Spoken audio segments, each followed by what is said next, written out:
the last American who remembered the old world. What she told her family before dying 1953. There's a filing cabinet in the Library of Congress that contains the voices of dead Americans, not recordings, transcriptions. Thousands of pages of handwritten and typed interviews conducted between 1936 and 1940 by government writers who were sent into homes across 24 states with a single instruction: get their stories before they're gone.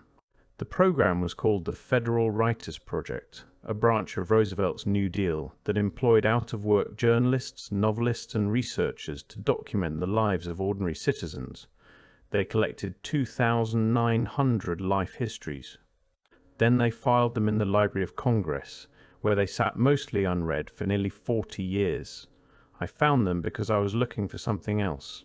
I was tracing architectural records from the 1870s, trying to understand why so many American courthouses and government buildings from that era feature proportions that don't match the people who supposedly used them. The same question I keep running into. But the deeper I went into those archives, the more I realized the buildings weren't the real story. The people were. Because those 2,900 interviews captured something no textbook ever could. The first-hand memories of Americans who were alive before everything changed, and what they described doesn't match the history we've been taught. Let me explain what I mean by before everything changed. Consider the math. An American born in 1855 who lived to 85, not unusual, would have died in 1940. That means they were alive, speaking, remembering when those government writers knocked on their doors. They would have been children during the 1860s and 1870s. They would have witnessed the most dramatic transition in American history. Not gradually, not over centuries, but within a single lifetime. And their grandchildren, born in the 1920s and 1930s, heard their stories firsthand. Those grandchildren are the last generation that carries the oral history of the old world, and they're almost gone. Mary Kelly was born in 1851 in Southfield, Michigan. She lived to 113 and died in 1964. She was alive before the Civil War and survived long enough to see television in every American home. Maggie Barnes was born to a formerly enslaved woman in the early 1880s and lived to approximately 1115, dying in 1998 in North Carolina. These weren't extraordinary cases. The Gerontology Research Group has verified 16 supercentenarians born in the 1850s alone. Dozens more lived past 100. Hundreds lived past 90.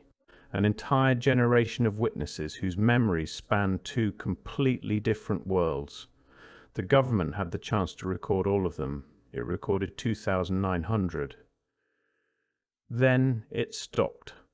The project was defunded in 1939 after congressional hearings, turned over to state control, and effectively shut down. The interviews were boxed up, not published in any accessible form until the 1970s. 30 years of silence around the last first-hand testimony of Americans who remembered what came before. Before what, exactly? That's where October 8, 1871 becomes impossible to ignore. Every American learns about the Great Chicago Fire. Mrs. O'Leary's cow, the wooden city, the rebuilding. What almost no one learns is what happened the same night at the same hour across 3 states simultaneously. In Peshtigo, Wisconsin, a firestorm consumed the entire town in approximately 1 hour. Between 2,000 and 2,500 people perished, making it the deadliest wildfire in American recorded history. The fire burned 1.2 million acres. Survivors describe winds strong enough to lift adults off the ground, flames that moved faster than a person could run, and a heat so intense that people crossing open ground simply burst into flame without being touched by visible fire. Reverend Peter Pernin, the parish priest who survived by submerging himself in the Peshtigo River, published his eyewitness account in 1874. He described a phenomenon that doesn't match any normal wildfire behavior. The available oxygen was consumed so rapidly that people who showed no burns were found deceased, as if the air itself had been weaponized. The fire created its own weather system, a vortex of superheated wind that behaved less like a forest fire and more like something detonating from a central point outward. The same night, Holland, Michigan burned. Manistee, Michigan burned. Port Huron, Michigan was threatened. Across 225 million acres of the upper Midwest, fires erupted simultaneously.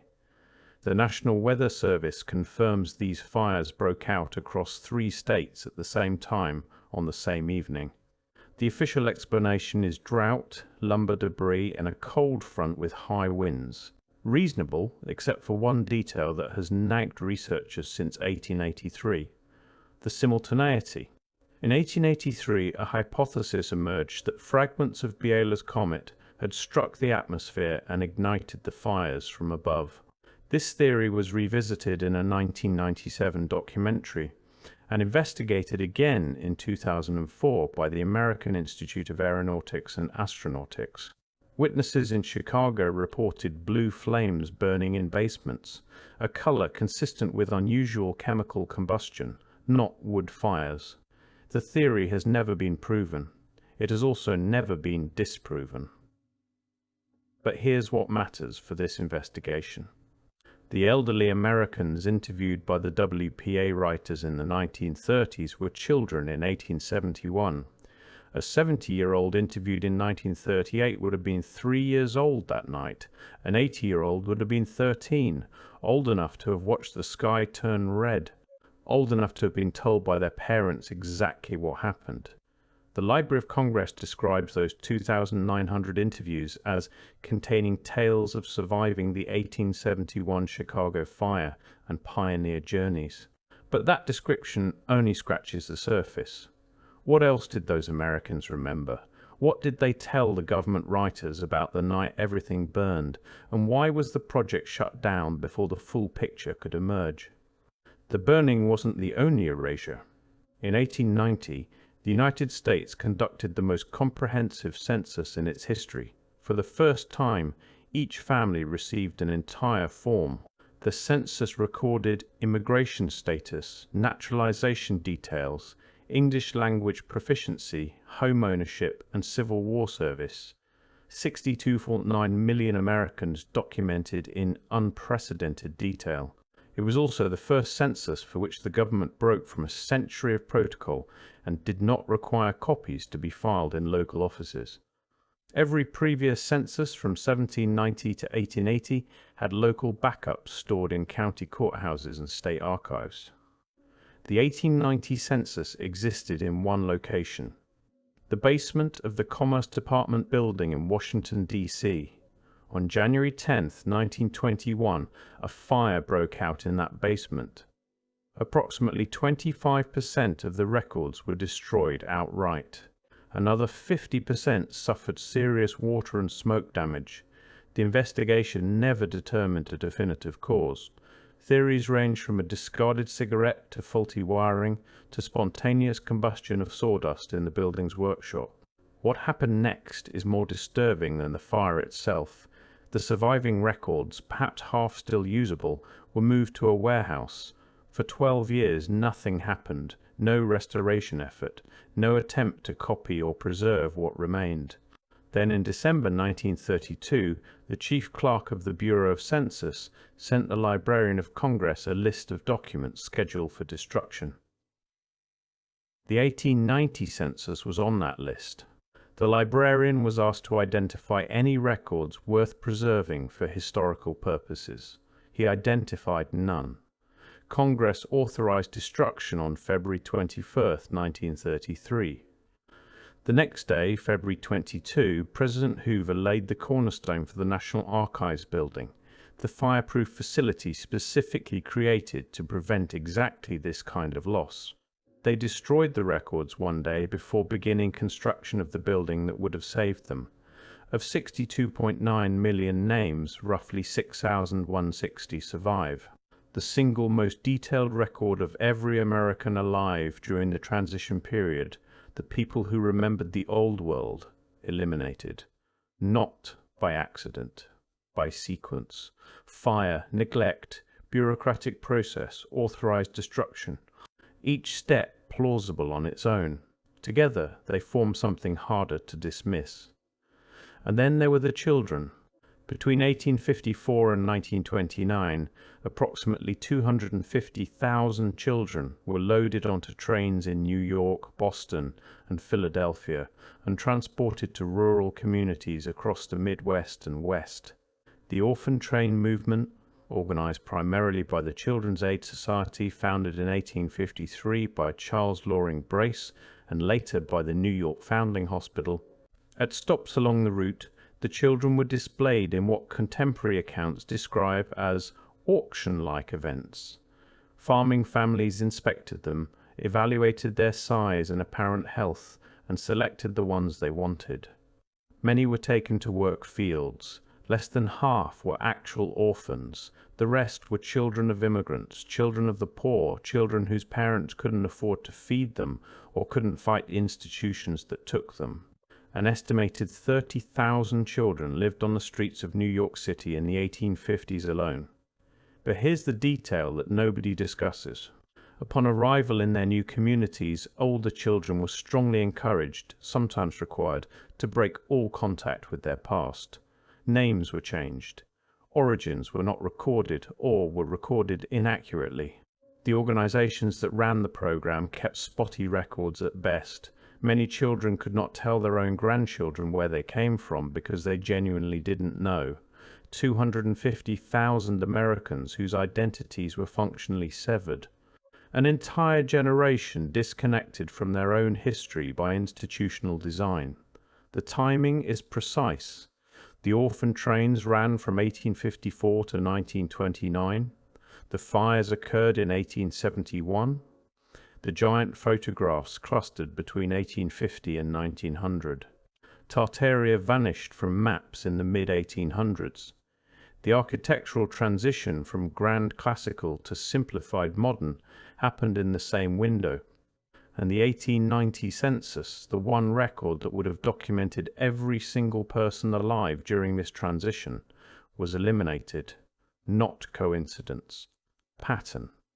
Which brings me to 1893 and the buildings they don't want you to think about too carefully. The World's Columbian Exposition in Chicago. 27 million visitors across 6 months. Over 200 buildings spread across 630 acres of Jackson Park. The White City. Official history tells us these massive neoclassical structures, enormous domes rivaling European cathedrals, columns and sculptural detail as precise as ancient Rome, were built in under 2 years from a mixture of plaster, cement and jute fiber wooden frames. Built with horse-drawn equipment, hand tools and manual labor, no cranes, no bulldozers, no modern construction technology, 200 buildings in 630 acres in under 24 months. And then, after 6 months of display, nearly every single structure was demolished. The only major building that survived is the Palace of Fine Arts, now the Museum of Science and Industry, preserved because it had been fireproofed to protect the art collections inside. Everything else was torn down or burned. This pattern repeated. Paris, 1889. Buffalo, 1901. St. Louis, 1904. San Francisco, 1915. Build magnificent structures of impossible scale and detail. Display them briefly. Destroy them completely. Every time. The elderly Americans interviewed in the 1930s remembered the White City. Some had visited as children or young adults. They walked through those buildings and saw something that looked nothing like the America being constructed around them. Something older, something grander, something that felt less like a temporary exhibition and more like a city that had always been there. And then it was gone. Here's what I keep coming back to. There was a woman, there had to have been, in every county in America in the early 1950s. A woman born in the late 1850s, living past 90, sitting in a house surrounded by grandchildren who'd grown up hearing her stories. Stories about buildings that were already ancient when she was young, but that the textbooks claimed were built just years before. Stories about the night the sky turned red across 3 states. Stories about trains full of children heading west with no names, no families, no pasts. Stories about a world that operated differently than anything her grandchildren saw around them. A world of different proportions, different architecture, different knowledge. And when she tried to tell them, when she described what she remembered, they nodded politely and changed the subject. Because her memories didn't match the textbooks, and in 1950s America, the textbooks always won. The WPA caught some of these voices, 2,900 documents from 24 states.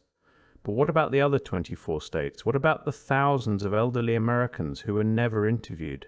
What about the stories that were told across kitchen tables and front porches and deathbeds in the 1940s and 1950s that no government writer recorded? Those stories passed to grandchildren who are now in their 80s and 90s. The last human chain connecting us to first-hand memory of whatever existed before the transition. The timeline isn't subtle. The 1850s through the 1870s, the old world architecture stands everywhere. Oversized doorways, impossible construction, buildings scaled for someone other than us. The 1871 fires simultaneously destroy cities across 3 states in a single night. The 1890 census captures 62.9 million names during the transition. Then the only copy is stored without backup for the first time in American history. The 1890s, the photographs of giants stop appearing. The skeleton discoveries stop being reported. The maps are quietly redrawn. The 1893 White City is built, displayed, and demolished. The orphan trains finish relocating 250,000 children with severed identities. The 1921 fire damages the census. The 1933 order destroys what's left. The 1936 WPA project scrambles to interview the last witnesses. It's defunded 3 years later. By the 1950s, the last Americans who saw the old world with their own eyes are gone, and their grandchildren choose silence because the alternative is too enormous to process. The Library of Congress still has those 2,900 documents, transcribed testimonies from Americans who lived through whatever this was. They've been publicly available since the 1970s. They're searchable, they're readable, and I have to wonder, has anyone gone through every single one? Has anyone searched them for the details that don't fit? For the memories that contradict the official record? For the specific descriptions of buildings, fires, proportions, and technologies that the textbooks say never existed? Because the last Americans who remembered are gone. Their grandchildren are almost gone. But the words are still in the archive, and archives don't forget, not even when everyone else agrees to. The buildings remember, even if we don't. The documents preserve what the encyclopedias erased. And somewhere in those 2,900 transcriptions, in the careful handwriting of Depression-era government workers recording the memories of Americans born before the transition, the truth is sitting in a filing cabinet, waiting, the same way it's been waiting for almost a century. For someone willing to read what the last witnesses actually said, instead of what we've been told they should have remembered.